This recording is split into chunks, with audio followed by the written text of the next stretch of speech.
Inter తర్వాత IIT, JEE, neat లక్ష్యమా? ఉన్నత చదువులకు సరైన పునాది అన్అకాడమీ మాధాపూర్.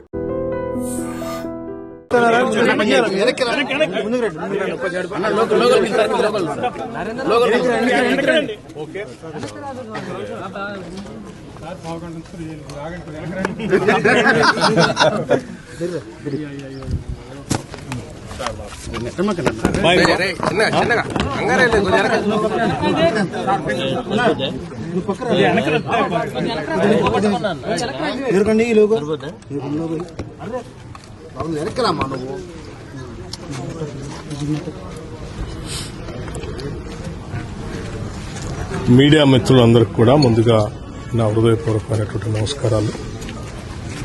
ఈరోజు రాష్ట్ర వ్యాప్తంగా జరుగుతున్నటువంటి మున్సిపాలిటీ ఎన్నికలకు సంబంధించి ఇది ఒక ప్రజాస్వామ్య పండుగ.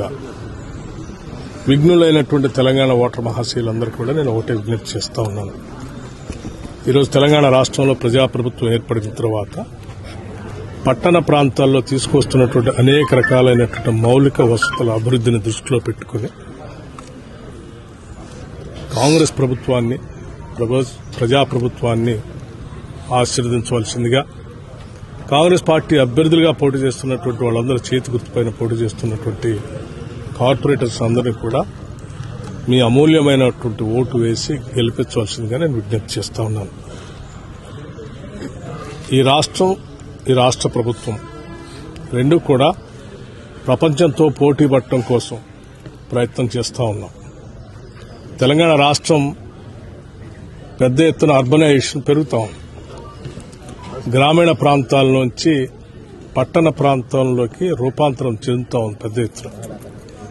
ఈ అర్బనైజేషన్ పెరుగుతున్నటువంటి క్రమంలో గ్లోబలైజేషన్ ని దృష్టిలో పెట్టుకుని ఈ ప్రపంచంతో పోటీ పడటానికి కావలసినటువంటి మౌలిక వసతులన్నింటినీ కూడా ఒక ప్రణాళికాబద్దంగా ఈరోజు రాష్ట్ర ప్రభుత్వం క్యూర్, ప్యూర్, రేర్ అని, అంటే core urban reason economy, peri urban reason economy, rural agriculture economy, దాన్ని దృష్టిలో పెట్టుకుని అనేక రకాలైనటువంటి ప్రణాళికలు తయారు చేసుకుంటూ 2047 కల్లా ఒక మన తెలంగాణ విజన్ డాక్యుమెంట్ మేము రిలీజ్ చేయడం కూడా జరిగింది.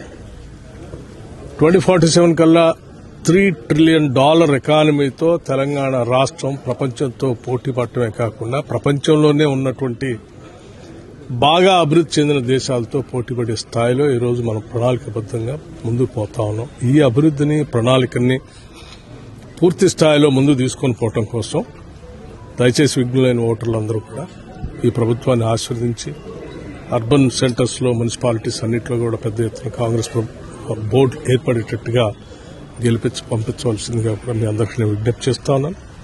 రాష్ట్ర ముఖ్యమంత్రి శ్రీ రేవంత్ రెడ్డి గారు, కేబినెట్ సహచరులు అందరూ కూడా ఈరోజు రాష్ట్ర అభివృద్ది కోసం ప్రణాళికాబద్దంగా ముందుకు పోతా ఉన్నారు.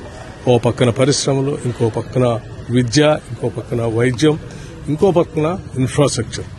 ఈ 4 మేలు కలిగితో అర్బనైజేషన్ ని మనం సమర్థవంతంగా ఇప్పటి నుంచి ఆలోచనాబద్దంగా ప్రణాళిక తయారు చేసుకోకపోతే భవిష్యత్తులో చాలా ఇబ్బంది పడతాం. ఉదాహరణకి ఎయిర్ పొల్యూషన్ ఇండెక్స్ తీసుకుంటే ఢిల్లీ లాంటి మహానగరాల్లో, ఢిల్లీ, బాంబే, కలకత్తా, బెంగళూరు, చెన్నై అర్బనైజేషన్ ని మనం సమర్థవంతంగా ఇప్పటి నుంచి ఆలోచనాబద్దంగా ప్రణాళిక తయారు చేసుకోకపోతే భవిష్యత్తులో చాలా ఇబ్బంది పడతాం. ఉదాహరణకి ఎయిర్ పొల్యూషన్ ఇండెక్స్ తీసుకుంటే ఢిల్లీ లాంటి మహానగరాల్లో, ఢిల్లీ, బాంబే, కలకత్తా, బెంగళూరు, చెన్నై లాంటి మహానగరాల్లో ఈ ఎయిర్ పొల్యూషన్ ఇండెక్స్ 100 పైన దాటి చాలా ప్రమాదకరంగా మారుతుంది. కొన్ని చోట్ల అయితే 250 కూడా దాటింది. సో అటువంటి ఎయిర్ పొల్యూషన్ ఇండెక్స్ తో ప్రమాదకరంగా ఆరోగ్య పరిస్థితులు అర్బనైజేషన్ పెరుగుతా ఉన్నాయి. దీన్ని దృష్టిలో పెట్టుకుని కూడా కాంగ్రెస్ ప్రభుత్వం ఈరోజు ఈ ఎయిర్ పొల్యూషన్ తగ్గించడం కోసం కూడా అనేక రకాలైన ప్రణాళికలు తయారు చేసుకుని ముందుకు పోతా ఉన్నాం. చాలా చోట్ల పొల్యూషన్ తగ్గించడానికి బ్యాటరీతో నడిచేటువంటి వాహనాలని ప్రోత్సహించడానికి రాష్ట్ర ప్రభుత్వం ఆదాయం కోల్పోతున్నప్పుడు కూడా రిజిస్ట్రేషన్ లో చాలా రాయితీలు ఇచ్చి, సబ్సిడీలు ఇచ్చి ఈ బ్యాటరీ బేస్డ్ వెహికల్స్ కొనడానికి ప్రయత్నం చేస్తా ఉన్నాం. పూర్తిగా దాన్ని ప్రోత్సహిస్తా ఉన్నాం. అలాగే ఇతరత్ర ఈ పొల్యూషన్ సంబంధించినటువంటి పరిశ్రమలు కూడా ఈ పొల్యూషన్ కాజ్ అయ్యేటువంటి పరిసర ప్రాంతాల్లో లేకుండా దూరంగా పెట్టి దానికి కావాల్సినటువంటి ఎస్టీపీలు అట్లాగే ఎయిర్ పొల్యూషన్ సంబంధించినటువంటి మిగతా ఇతరత్ర పరికరాలు అన్నింటినీ కూడా పెట్టి ముందుకు తీసుకోబోతున్నాం.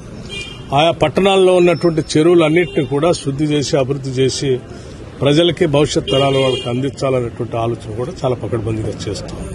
ఎక్కడెక్కడైతే ఆక్యుపేషన్ గురైనటువంటి రోడ్లు, రహదారులు, పార్కులు, చెరువులు వీటన్నిటిని కూడా ఆక్రమించుకున్నటువంటి ఆక్రమణదారుల చెర నుంచి విడిపించి ఆయా మున్సిపాలిటీస్కి, ఆయా పట్టణాలకి మళ్లీ తిరిగి పునరుద్ధరించి వాళ్ళందరికీ అందించే కార్యక్రమం కూడా చేస్తా ఉన్నాం. విద్యుత్ శక్తికి సంబంధించి ఒక్క నిమిషం కూడా ఎక్కడ ఆటంకం లేకుండా విద్యుత్తును అందిస్తా ఉన్నాం. అర్హత ఉన్నటువంటి వాళ్ళందరికీ సన్న బియ్యం పెద్ద ఎత్తున ప్రతి మనిషికి 6 కేజీల లెక్క అందిస్తా ఉన్నాం. 200 యూనిట్లు కరెంటు వాడకందారులందరికీ కూడా ఉచితంగా అందించే కార్యక్రమం చేస్తున్నాం. పెద్ద ఎత్తున రేషన్ కార్డులు ఇచ్చాము. నిరుద్యోగ యువతీ యువకుల కోసం ఉద్యోగ అవకాశాలను పబ్లిక్ సర్వీస్ కమిషన్ ప్రక్షాళన చేసి వాటి రిక్రూట్మెంట్ కూడా చేశాం. భవిష్యత్తులో కూడా యువతకి వారి ప్రిపరేషన్ కోసం కోచింగ్ సెంటర్స్ హైదరాబాద్ లాంటి మహానగరాలకు వెళ్లి అక్కడ ప్రిపేర్ కాకుండా ఎవరి శాసనసభ నియోజకవర్గంలో ఎవరు మున్సిపాలిటీస్లో అక్కడే ఉండి చదువుకునేటట్టుగా అన్ని చోట్ల నాలెడ్జ్ సెంటర్స్ కూడా మేము శాంక్షన్ చేశాం.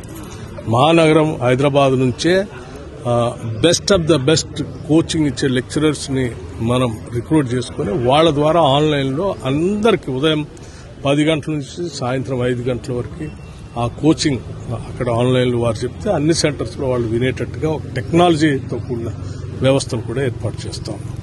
సో భవిష్యత్తులో ఇచ్చే నిరుద్యోగ యువతీ యువకుల కోసం ప్రైవేట్ రంగంలోనే కూడా ఉద్యోగాలు పొందడానికి చాలా స్కిల్స్ కావాల్సినటువంటి అవసరం వస్తుంది ప్రభుత్వ రంగంతో పాటు. ఆ స్కిల్స్ అన్నింటినీ డెవలప్ చేయడం కోసం అడ్వాన్స్డ్ టెక్నాలజీ సెంటర్స్ అని ప్రతి శాసనసభ నియోజకవర్గంలో నిరుద్యోగ యువత కోసం ఇప్పటికే శాంక్షన్ చేసాం. అన్ని చోట్ల టెండర్ బిల్స్ నడుస్తా ఉన్నాయి.